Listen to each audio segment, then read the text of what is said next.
Good afternoon, everyone. It's Kirsten here for a Thursday Spa Business Break where we're talking about your spa business and how to make it more efficient, both for revenues and for the enjoyment of actually being a spa owner. So today's conversation is about marketing and client retention. And I really want to shine the light today on the problem with marketing when your client retention sucks. So there's a couple of issues that are problematic in our industry. The first thing is that client retention is a metric in our industry, and the first issue I see is that not all spa owners understand their metrics, know how to read their metrics, and you would find these metrics in your reports from your booking software. Now, the second issue with this is that with some of your booking software, some of them aren't spa specific, and so they don't have these client retention reports even available. And the reason why that makes it so problematic is that when you cannot look at spa specific metrics, you don't have enough information to make wise business decisions. So what ends up happening is you make decisions based off of what you think and what you feel and kind of what you see is happening in your business. But we need the numbers, and I never used to be a numbers person, but the clincher here is we need to use our numbers to balance the emotional part of our business, what we think and feel based on what we see, and with the tactical, strategic, factual parts of our business. So in order to be able to make wise decisions, yes, of course, we're going to bring in what we're thinking, what we're seeing, what we're feeling, but we have to make sure we match that up with data in order to make sure that we've got it right. And what I know happens if you're not looking at your metrics, your spa metrics, is that you're kind of guesstimating. And when you're guesstimating, you typically are underestimating what's actually happening. And that can be quite dangerous in your business, especially when you're if you're kind of riding the line as far as profitability or even be able to take a paycheck for yourself. So I want you to be able to work smarter, not harder. And when it comes to client retention, this is such a key piece. Now, client retention, in my opinion, and with most coaches and consultants in this industry, it is like the most important metric, more so than your sales, more so than your retail to service ratio, more so than your pre-booking, because client retention absolutely indicates whether your clients are happy or not. If they're not coming back, something is not right in the business. Whether it is if it's a new client retention, that's mostly what I'm talking about here. If they're a new client and your copy and your market positioning on your website is kind of vague, then you might just be attracting the wrong kind of client into your business. And once they come in and realize, oh, this isn't quite the right fit, they're going to bounce out of it. So even having really good copywriting, imagery, market positioning, on your website absolutely is one of those first places that helps with client retention, because it's very clear about who you are and what you offer. Another place where, what I'm really seeing is that when you are struggling with sales and bookings, you often think that the first place to go is to market. And today's conversation about that is not the first place I want you to go. The first place that I want you to go is to your client retention reports. Now, some software like Mevo 2, Booker, MindBody, Forest, those are all very spa specific, and they have client retention metrics. But companies like Square, and I know a lot of you guys like Square because it's inexpensive, but that comes at a cost, really, ironically. And that cost is that you can't get these very spa-specific metrics. Retention is one of them. Now, I just want to differentiate. Retention is different than request rate. I don't want you guys tracking request rates, especially if you have a team, because we don't want to get our clients kind of entrenched in kind of these silos of service providers. We want to have clients to feel like they can book with any service provider. I know that, we all have our favorites, but it's healthy for the business that we're not tracking and giving value to request rates.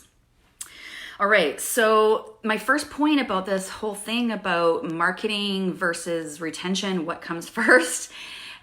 retention needs to come first. And the reason why is because if you are not able to keep the new clients, getting them to come back, then you have a leaky bucket. Something's not right in your guest experience.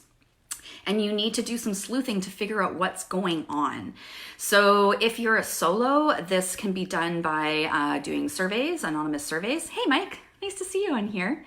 You can do this by doing anonymous surveys. You can pay somebody to, like, basically you can have a secret shopper come in, and there's a way to do it so that you can get somebody to come in that you don't know who they are. This is if you're a solo. You would do the same kind of thing if you have a team, secret shopper, having conversations with clients that haven't come back, trying to get some feedback, but you have to figure out what is going on and why people are not coming back. I know we don't want to hear this stuff from clients, but it's critical, we know, so we don't keep making the same bad decisions over and over again.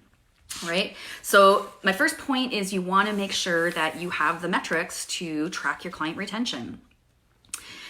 Because you need to be able to make factual decisions, not just emotional decisions, all right?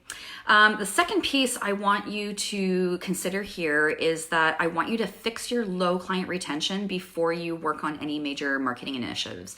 So I'm talking about, like, maybe you're bringing in a new service and you want to launch that, or a new product and you want to launch that. You got lots of stuff you can optimize before you spend money on new products, new equipment, new hires. You got stuff to fix and optimize before you need to do that. So let's talk about client retention metrics again. So as far as where should you be, what I learned in spa business is that you want to be between 45 and I believe it was 60% first visit retention. So what that means is that if it's 45% is kind of the baseline, for every 10 people that come into your spa this month, that means that only 4 are returning within 3 months after that. So retention is measured in, so like if they came in October, then they should be coming back anytime between November and January, in that 3-month period. If they're not, that's the flag that goes, something's not right. Now, some people, it's just not a right fit, but that's why we have these percentages to try to aim for. So your first visit retention you want to aim for is 45 to 60%. Now, what's the industry average? Well, for a very, very long time, the industry average has been around 30%. So think about that. For every 10 new clients or for every 100 new clients that come in, only if you have 100 new clients coming in, if you have a spa with a team, that means that 30 are only coming back from that 100. Where are all the rest of them? So that means that there needs to be a little bit of work happening on your client retention system. So we want to strengthen the client retention system first before we kick in our marketing system. Now, if you've discovered that you have a huge hole in your business, you've got a leaky bucket of clients, you've got people coming in, but they're not coming back, then I want you to consider focusing on creating a client retention system for your business before you really hit the jets with your marketing. All right, it's because client retention and marketing, they need to work together. They're not kind of these separate entities. They need to work together in order for the whole business to be able to generate revenues. So my recommendations for increasing your client retention metrics starts with having very, very clear values. I do this work with all of my coaching clients. It's the first thing that we work on when we work together is I have them go through a values exercise. Now, if you haven't done a values exercise, I have one. I can share one with you. Just pop it in the comment if you'd like me to email it to you. It's a URL, and basically I have a list of 200 values, and then I have a little process that you can go through to start figuring out and weeding down what are your core values. Because, my friends, your core values, your business core values, which are really just an extension of your own personal values, that is what you build your whole business on, is your values. If you're not clear about your values, of course, kind of your business vision gets a little wishy-washy and diluted. So the first part of client retention is having very clear values. The second piece, which kind of ties into values, is having a very clear spa promise.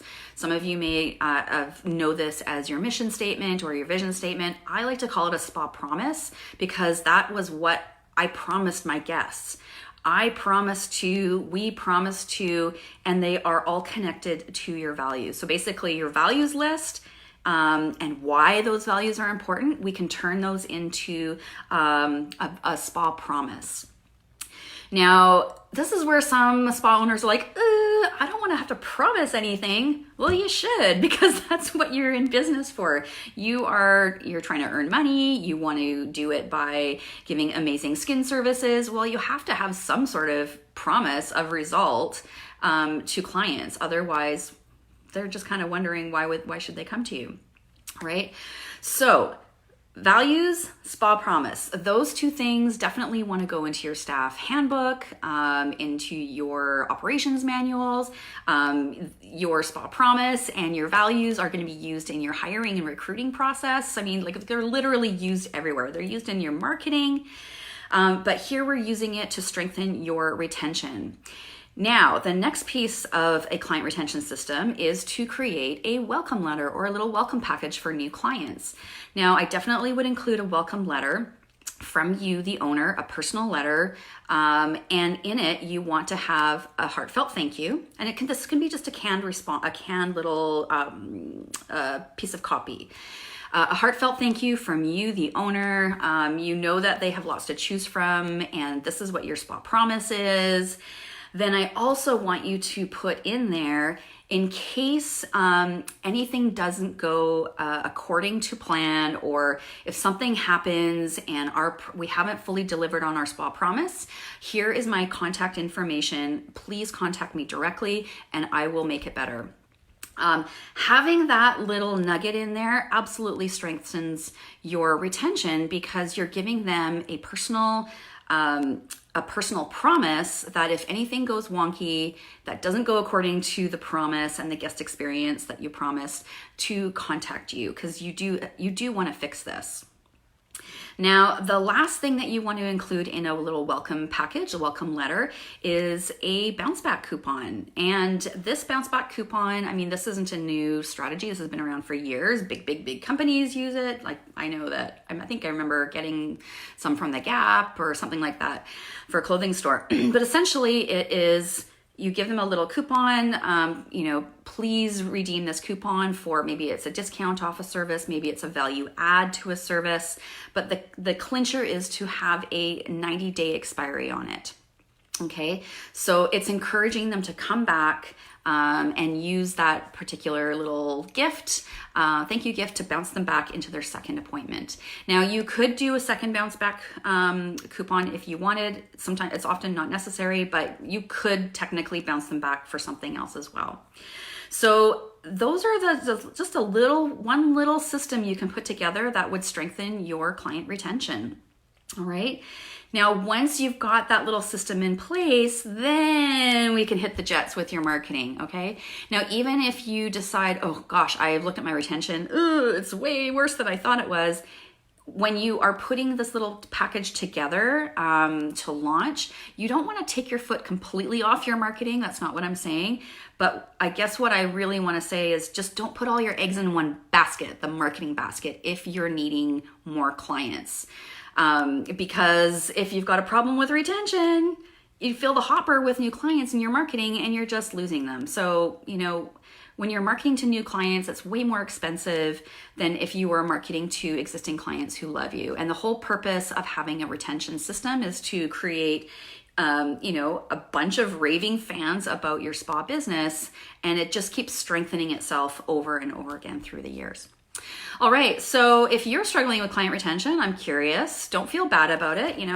Where most of you guys came up the ranks as spa owners, as service providers, and you just don't know what you don't know. So today is very much about me kind of showing a spotlight on some of the invisible places that you're losing money and that you might not have considered that that's a spot that needs attention in your business. So I'm curious. Number one, go into your salon software, check out what your client retention metrics are. If you're brave enough to pop it in the comments after, I would totally support you. And let's just see what happens from there. And that's something that you can just be focusing on for the next month to get into place. All right, thanks for joining me for today's Thursday Spa Business Break. That's it for me. I'm back here next week. We'll see you then. Bye.